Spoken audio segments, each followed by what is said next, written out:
Hey everyone, and welcome to Kia's Kitchen. Today we're going to be making some Jamaican curry chicken and some cooked food.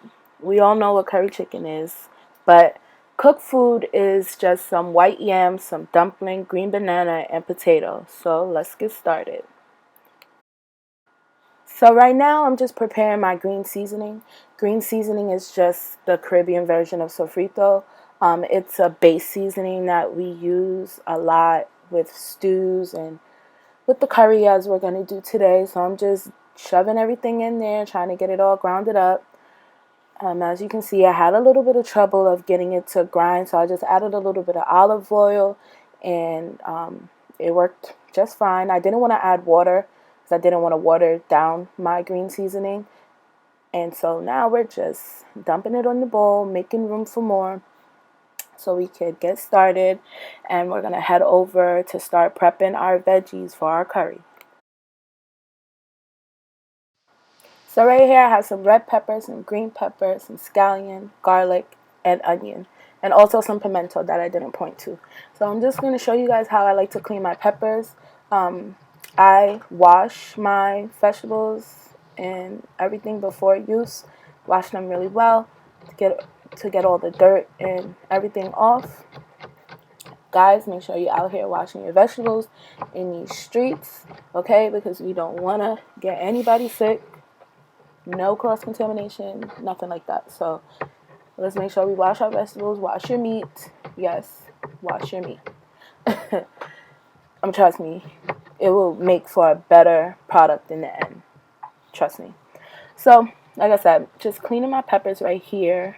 And I like to save the scraps of my vegetables, and I will put them in a pot and cover it with just enough water just to cover, and I will make vegetable stock out of that. You could add salt to it if you like. I wouldn't recommend adding salt because you would take away from the salt that you would be able to add in your dish, later on. We like to season in layers, and you'll see that a lot in my videos. So we cutting up these peppers, getting these things ready to go. And now I'm off to my scallion.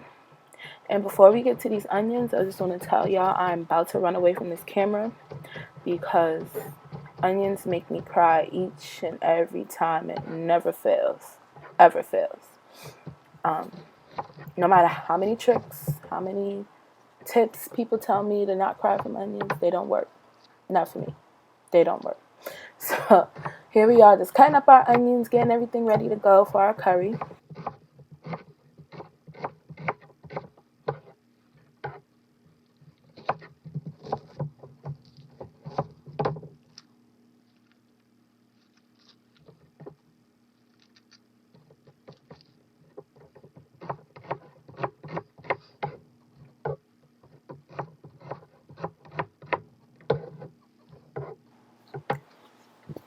And a little trick I like to use.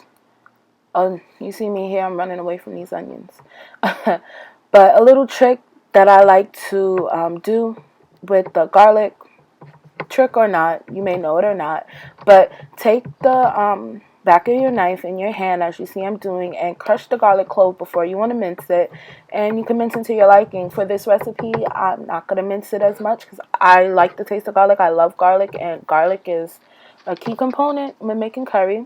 So I'm going to add our pimento seeds. Not too much. My mom calls me the pimento queen because I love pimento.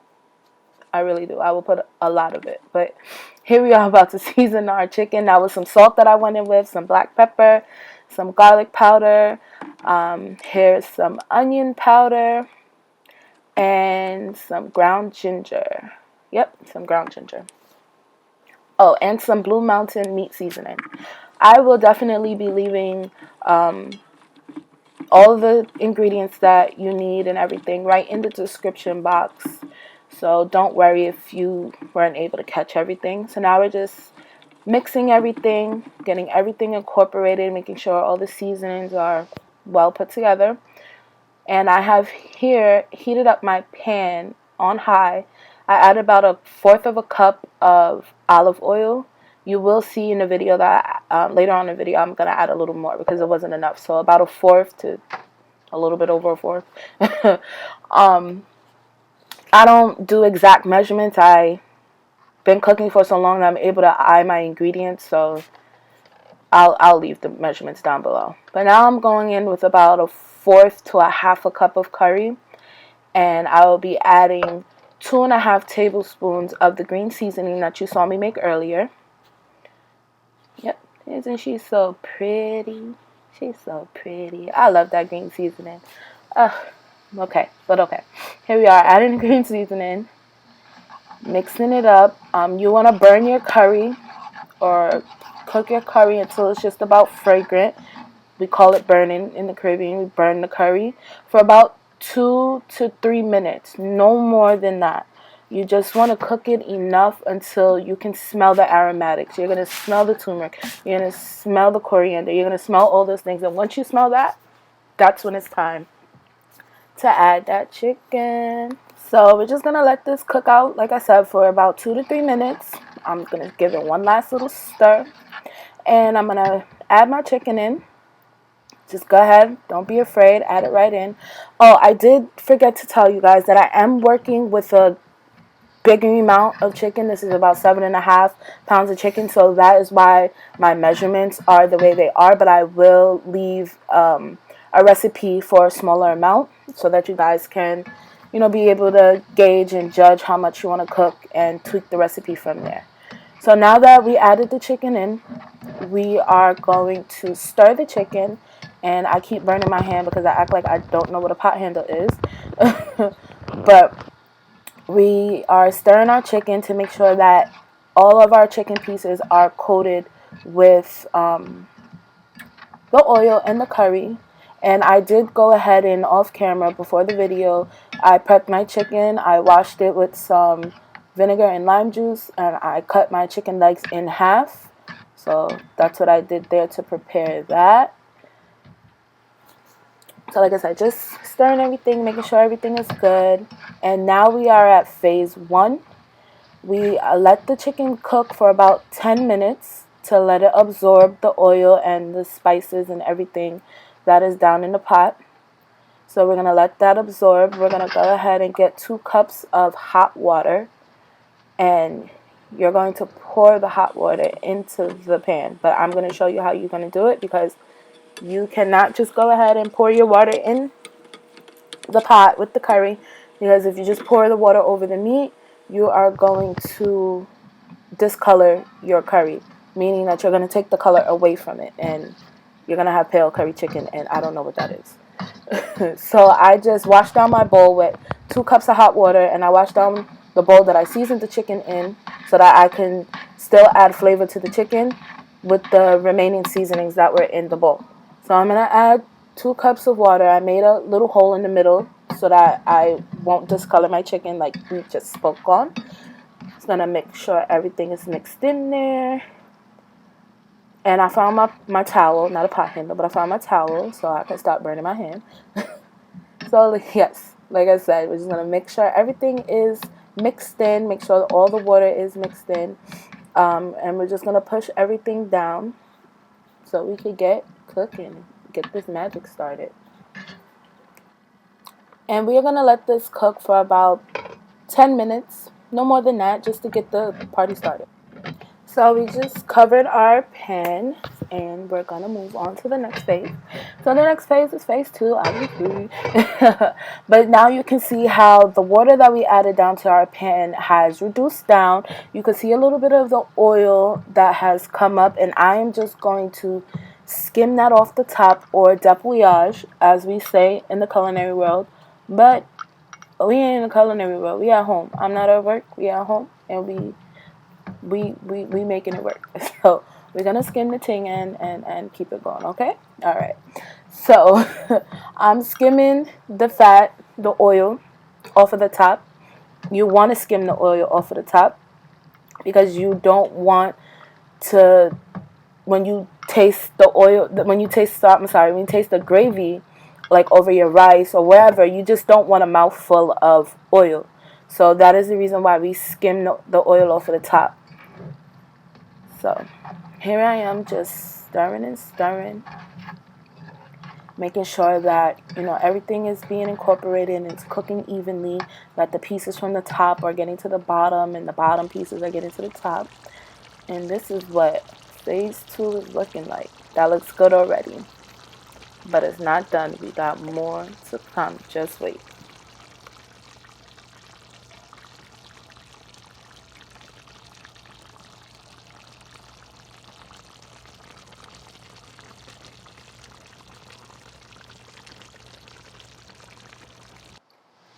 So right now, after letting that cook for about, like I said, 10 to 15, 20 minutes, we are about to add in our vegetables. So I'm just making sure everything is, just mixing it up. A little sneak peek. So I'm just mixing it up, making sure that nothing is sticking to the bottom, that we don't have any scorching or sticking going on. And I'm adding my vegetables in. Remember, that was 2 peppers, a red and a green, or a green and a green, or green and yellow, however you feel. 2 onions, some pimento, and 3 cloves of garlic. Go light, go heavy on the pimento. Go light, go heavy on the garlic. However you want to do it. I love pimento, but I don't add as much because my family doesn't like it that much. But here is how our curry chicken is looking. I also off camera went ahead and added about 2 to 3 sprigs of thyme. Remember, I am working with a larger amount of chicken. I am feeding a larger amount of people. So, like I said, I will show you a smaller recipe in the description box. But she's looking good. So right now, our chicken is just about done. I'm going to give it one final stir very gently because I don't want to break the chicken away from the bone. That's just my preference. I don't like shreds in my gravy when I make my stews or curries. But if you want like shreds, I would recommend that you go ahead and add a little bit of more water and just let it cook down. But I don't like shreds, so yeah. So we're going to move over because that's done. We're going to set the chicken aside and we're going to go work on our dumplings. So right now I have 2 cups of flour, to a half a cup of cornmeal, a pinch of salt, and some cold water that I've used to make my dough. I made it ahead of time so that my dough can set and rest, because if you don't, you will have tough dumplings. You need to let your dough set so that your dumplings can be soft. I also have a sheet pan with floured parchment paper to put my dumplings on so that they don't stick. And to backtrack a little bit, the reason that why you will have tough dumplings is because there are gluten strands in the flour, and when you're kneading and working with the dough, you are tightening those gluten strands, and you need to let the dough rest, let it relax, and that's exactly what you're doing. Literally letting it rest, letting it loosen up, letting those gluten strands go back to normal, so that way you can have a nice, moist, soft dumpling. So I am rolling my dumplings out. They are a little big for my liking. You'll see that after I literally made all of them, I went ahead and made those ones into 2s just so I made sure I had enough for everyone, and kind of being lazy because I didn't want to make any more. But it's not a huge time consuming process, but a little time consuming, so I didn't want to get caught up in that.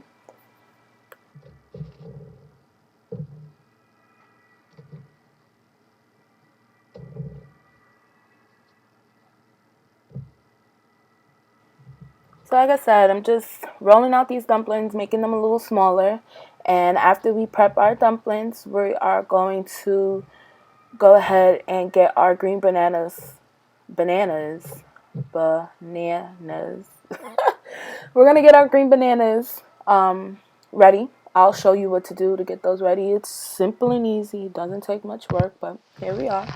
So we have some green bananas that I have, of course, washed. We're going to cut the ends off, and we're going to cut them in half. Now, don't go thinking that you could go to the yellow banana section in the produce aisle or whatever and get some green bananas that are meant to be yellow. Nope. You have to get green cooking bananas. These are not your regular bananas that you throw in a smoothie or eat for a snack or whatever you may have it. These are meant for cooking, and you need to cook them. Cut the ends off, cut them in half, and split them down the middle. I don't know why we split them down the middle, but just listen to me and do it, because that's what I did when my mother showed me. So off camera, I have some salted boiling water with some white yam and Yukon baby gold potatoes, and I'm adding my green banana in. I won't add my dumpling at this point because, as you can see in the next clip, that the water is going to come to a rolling boil, and that is not the type of environment that your dumplings like. They like boiling water, but they don't want to be pushed and shoved. You know how you go to the club and you push and shove? They don't want to do that. They want to sit in the VIP section, get their drinks, and just party. That's what they want to do. They don't want to be caught in the crowd. So you got to be gentle with them and make sure that they are not squished and mangled and everything by the other cooked food. So I'm going to put those in nice and gently.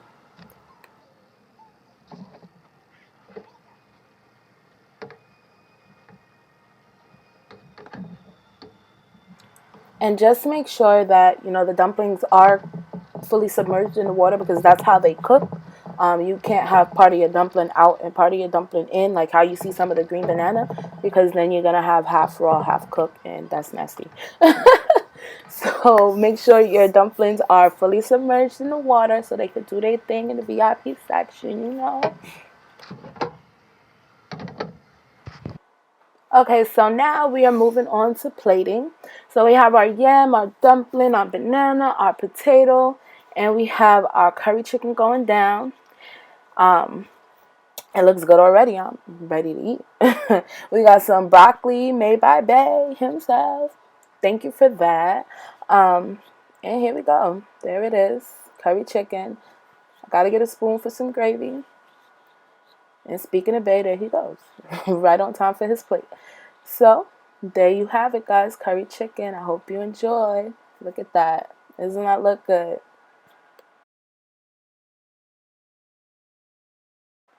Hey guys, thanks for watching. I hope you guys are ready to slay the kitchen with this curry chicken and cooked food recipe.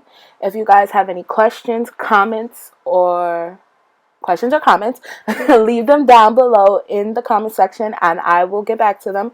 You can also leave your questions and I will do a Q&A at the end of the next video. So please be sure to like, comment, share, and subscribe to this YouTube channel for more recipes. Thank you so much.